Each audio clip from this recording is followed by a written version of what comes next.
My name's Janet McCalman, and I'm one of the conveners of the Labor Academy. So I'm hosting this discussion between Frank Bongiorno and Nick Dyrenfurth, and that's in alphabetical order, not of their order of importance. And we're going to talk about their extraordinarily good book, A Little History of the Australian Labor Party, which is not only a very concise and even racy history, it's also a very good history of Australia because they're telling the history of the party, and it is a remarkable thing, the Australian Labor Party, but it's in the context of what's happening around the party. So a lot of ALP histories are very dense and full of a lot of detail that over time only the descendants of the actors in the story are interested in. They have resisted that, and so it's hitting down to the essentials. My husband was a publisher, and he used to remind me when I was writing of something that the very great publisher Victor Gollancz always practiced, which is that every manuscript, even if it was from George Orwell, had to be cut by 30%.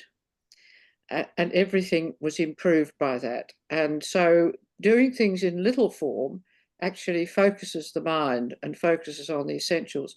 And that's what makes this book so readable, so enjoyable, and so necessary for us as Labor Party people, and we'd hope outside. So welcome, Frank, and welcome, Nick. They're both real historians. Frank is actually a professor at the ANU. Nick, like me, now works out in the free world, but he's executive director of the John Curtin Research Centre.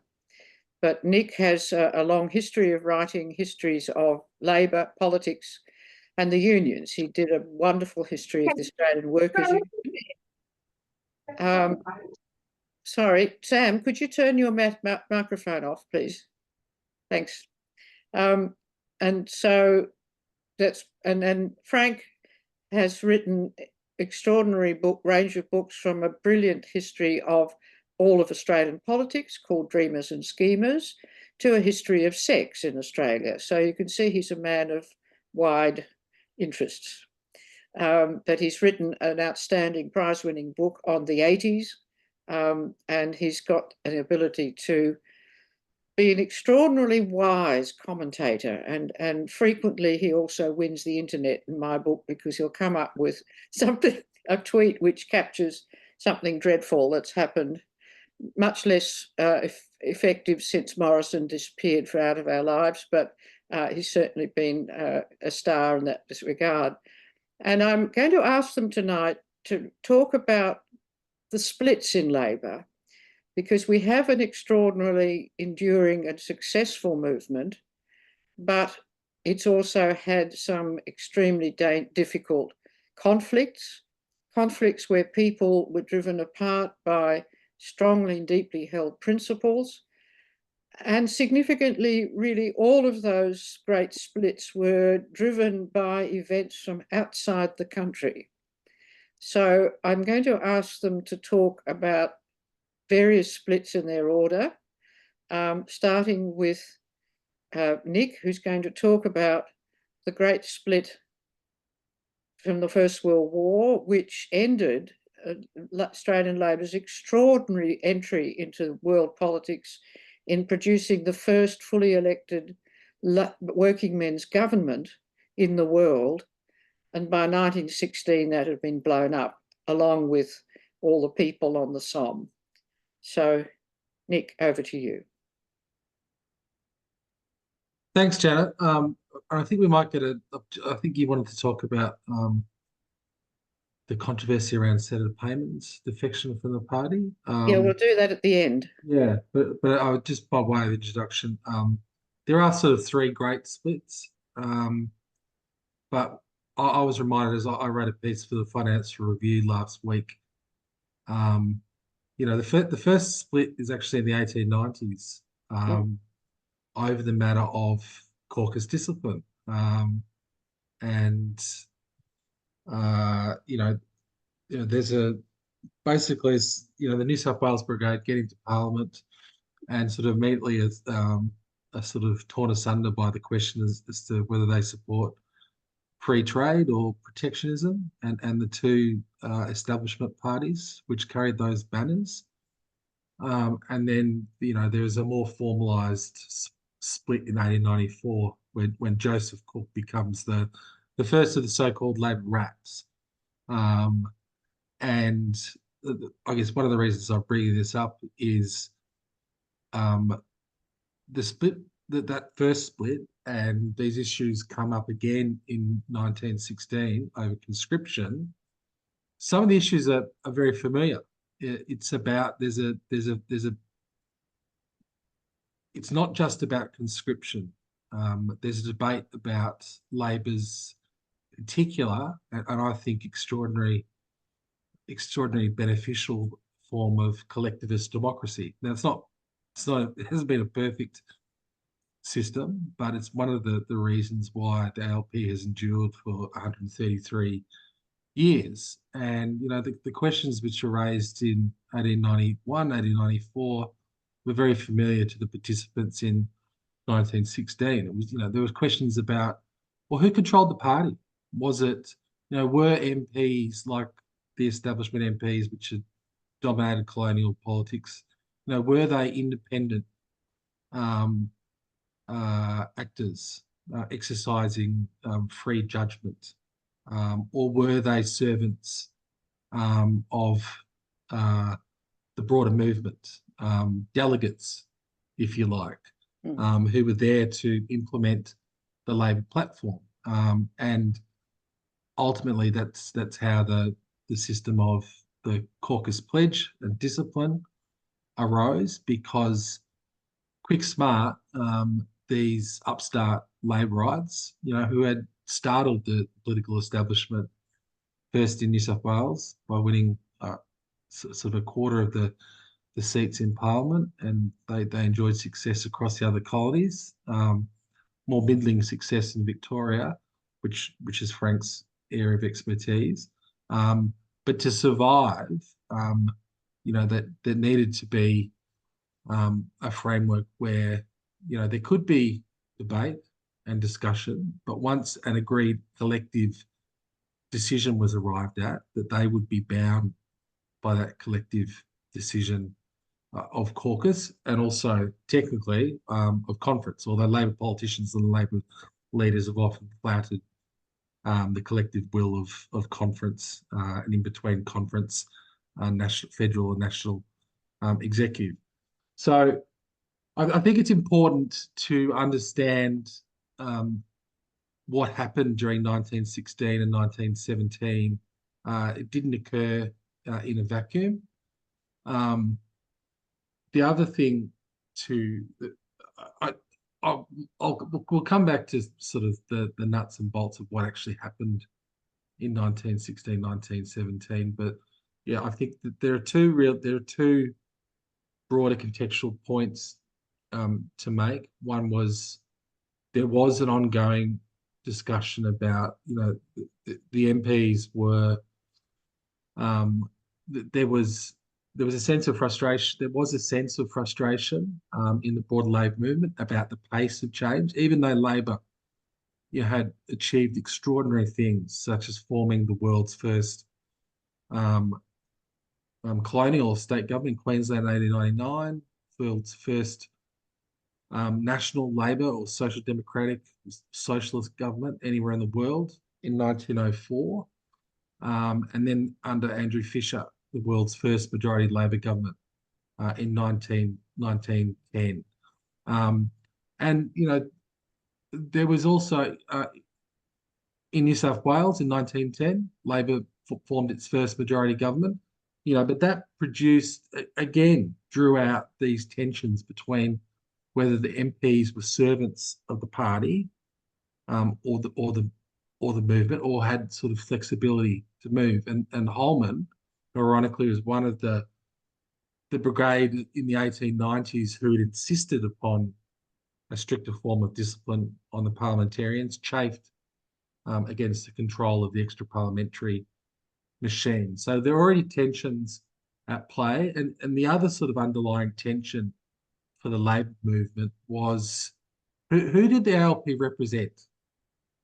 Now, much of the ALP's success, world-leading success, up until 1910, it loses power in 1913, and somewhat of a surprise at a federal level, and as we'll see, regains power fatefully in September of 1914. But the ALP had spoken to really two audiences.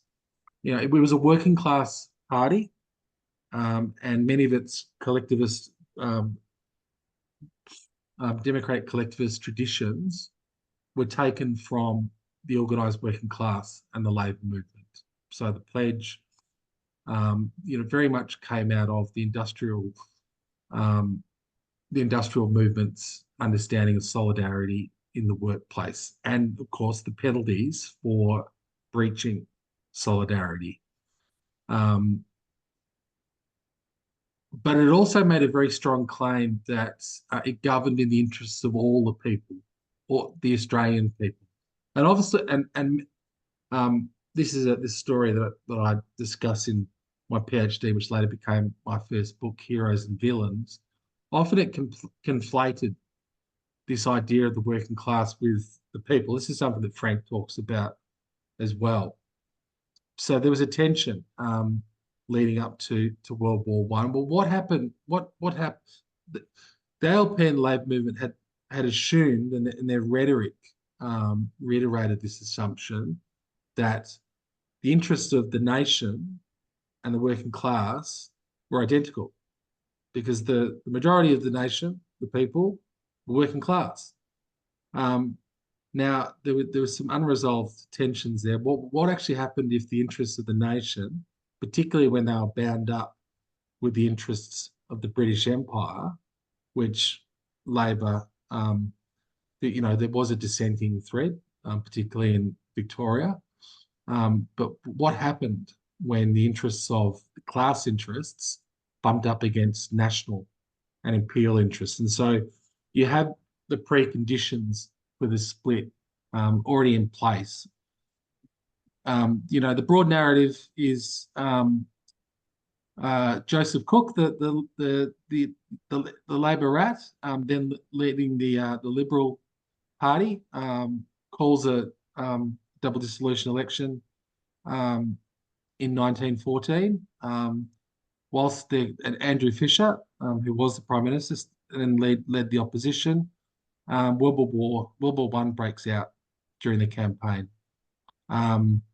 So almost immediately, the campaign is transformed, and Fisher makes the famous or infamous promise, depending on your standpoint, that Australia would support Britain to the last man and the last shilling. Now, as Frank pointed out in the panel recently, a few weeks later, I think it might have been a week later, I think Fisher realised that that was quite a big promise and actually tried to qualify that. He said that Australia would do its bit, would help out, would do its bit, and then would offer up what was left to the empire as a tribute. But the cat was out of the bag. Labor made much of its loyalty to the British Empire, and that only Labor would be able to help the empire prosecute the war effort, but also, and it was very. We tend to think of sophisticated political electoral campaigns as something which happened sort of from the after World War II, when we sort of think about campaigns such as Whitlam's, Its Time, etc. But this was quite a sophisticated campaign because it tied in the idea that Labor would do its bit on defence, and it was very proud of its role in helping to create the Navy, the Australian Royal Navy. Very proud of its achievements in the defence space, but also made the argument that it would defend the working standards and conditions of the Australian people during this time of war and upheaval. I won't go through. I could spend hours here talking about Oh, we what can't. happened during Has to during be a World little War bit, One. a little history. But there was always an element in the LP and Labor movement, particularly centred here in Victoria, where there was a distinctive left and socialist tradition who, from the jump, were either highly sceptical or were dissenting voices. And they argued, and John Curtin was amongst them, and there are others like Frank Anstey, gathered around the what had been known as the Toxin newspaper. John Curtin Research Centre has taken up the Toxin magazine title, but gathered around Labor Call. They've been gathered around the Victorian Socialist Party, and they made the argument that this was a grubby imperial war. And some pushed the envelope further and said that there was actually a conspiracy at play. The working class movements in Europe were on the march, and a combination of um, uh, monarchies and capitalist interests were pitting the working class armies of Europe against each other to distract them from their real game, which they understood as the class war. So again, there was large skepticism. Um, there was significant skepticism at the start. Even people like Fisher, as I alluded to before, were caught. They were caught in two minds. And as the war drags on, Gallipoli at the start is sort of a kind of ecstatic, seen as an ecstatic national moment where Australia sort of struts itself on the world stage the first time. Obviously, complete nonsense, mythology, but myths matter. But as the war proceeds through 1914, 1915, it becomes very clear that this is a trench warfare stalemate. There are horrific losses at Gallipoli, on the Western Front, and this news comes back to Australia. You're obviously having servicemen come back who have literally been shattered. So the other thing which happens is, the economy is disrupted to an enormous degree. There's rising unemployment. There's also a drought at the same time, which compounds the economic woes. So Labor is finding it increasingly difficult to prosecute the argument, and there's internal agitation that the Labor reformist program has been put on the back burner. So we start to see the development of two camps. One camp is led very vociferously by Billy Hughes, was he? I think he's still Attorney General at that point.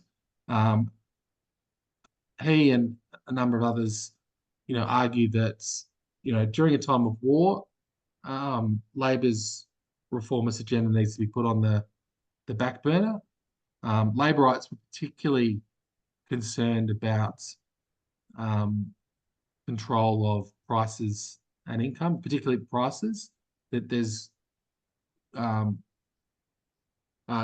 there's growing public anger against war profiteering, and we see the prices of staples such as meat, flour, etc., skyrocket.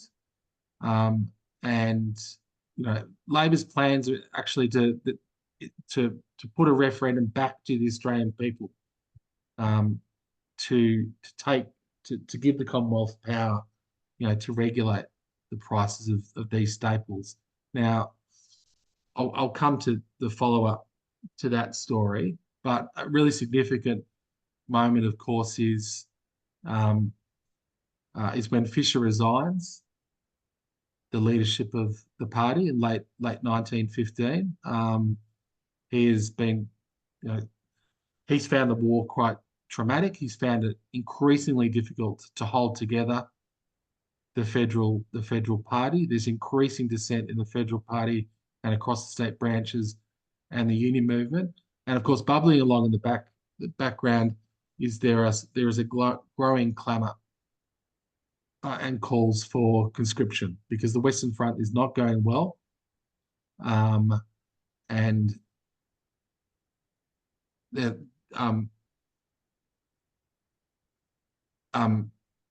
Hughes is amenable to that line. Hughes becomes Prime Minister, and one of the first things he does is drop plans to stage the referendum on giving the Commonwealth power to control on prices. So that's one. That's we often sort of tend to isolate conscription, but there are plenty of people arguing that that's when Hughes crossed the Rubicon, because that was part of the party's platform. He'd promised to do it, and now Hughes says it's off the agenda. And in fact, the National Executive censors him. Hughes threatens to resign, having become Prime Minister in November 1915. So the scene is really set. And Hughes, early in 1916, decides to take a very long trip to Europe. It's not like it is these days. You jump on a plane, you're there within 24 hours. This takes months, and he goes on a sort of rousing tour of England. And of course, Hughes has a Welsh background, but was born in London, and is very much and has a very strong emotional connection to England and the Empire. And he visits the troops, and depending on where you're placed, the Labour movement argument quickly emerges, becomes part of the mythology that he was Duchess in London by capitalistic and empire interests, and he changed his mind on conscription.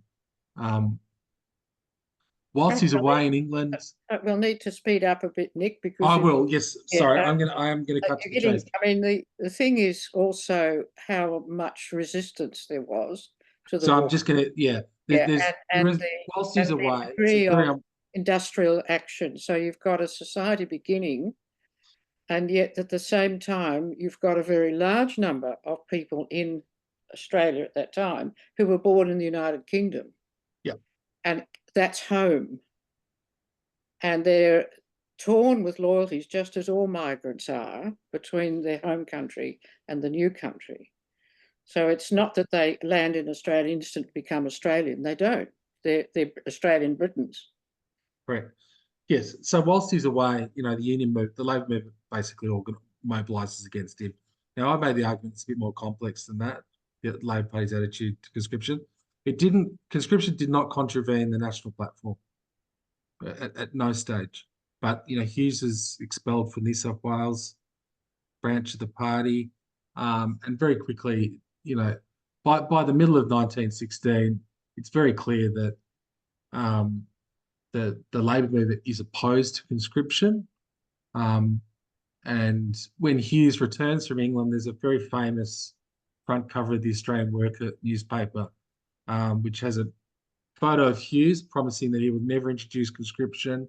And there's lots of rumours that he's going to propose conscription. And it says, "Welcome home." The front cover of the Australian Worker says, "Welcome home to the cause of anti-conscriptionism." So Hughes doesn't immediately make a move, but then eventually proposes that comes out in favour of conscription, is able to cajole the federal caucus to put it to a referendum. It's technically actually a plebiscite. And we have two referendums on the issue, plebiscites on the issue in 1916, September 1916, with the September and October 1916, and again in late 1917, which Hughes presides over. And these are enormously destructive events, not just for the ALP, but for Australian society. It really does tear at the fabric of Australian society. Um, we have sectarianism enters the fray, and we have the role of our Irish Catholic Australians, particularly in the aftermath of the Easter uprising in Ireland in Easter 1916. You have a whole range of sectarian divisions, accusations about loyalty and disloyalty, threats from both the yes and no cases. The no case is very much the Labor movement. There are peace and other socialist groups involved in no case in the no case, but it's up against a powerful array of yes case proponents. You have a swag of soon to be ex Labor MPs and senators, the anti-Labor parties, which eventually become part of the Nationalist Party, the churches, the RSL, big business, all of the non-Labor media are on the side of conscription. Now, as we know, conscription fails. There's a whole series of explanations for that. Most referendums fail, but the consequences and the divisions which are produced by what happens in 1916 are far-reaching. And the ALP really has, the ALP technically splits after the referendum is narrowly defeated, but it is, for all intents and purposes, it is split well before then. And Billy Hughes leads the first caucus meeting after the referendum, leads MPs out of the caucus and forms the so-called National Labour Party, which then early in 1917 merges with the anti-Laborites to become the Nationalist Party. So, sorry, Janet. Yeah, I think we need to move on. Yep. Because what's changed is the emergence of Irish Catholics into Labor in very big numbers. So if you look at the honour boards in the Trades Hall, the appearance of Irish names comes as union leaders after World War One. Irish politics had been intense, but it had been very focused on Irish nationalism and freedom. The entry of a working class Irish to the Labor Party occurs driven by the war, and in Victoria particularly by Archbishop Mannix seeing the Labor Party as a means to emancipation for Irish people, for careers and for getting advantage for them, and a very fierce Protestant reaction to that, which is all involved also about drink and alcohol and weather and 6 o'clock closing, which comes in during, who remembers 6 o'clock closing on this call? Few of you will. And that comes in the First World War to control soldiers with dangerous diseases and violent tempers. So you get a hardening. There had always been sectarianism, and it had been building since the 1860s. And now it's really hardened into politics and class. And so the Protestant working class gets driven out of Labor and the Catholic working class takes their place.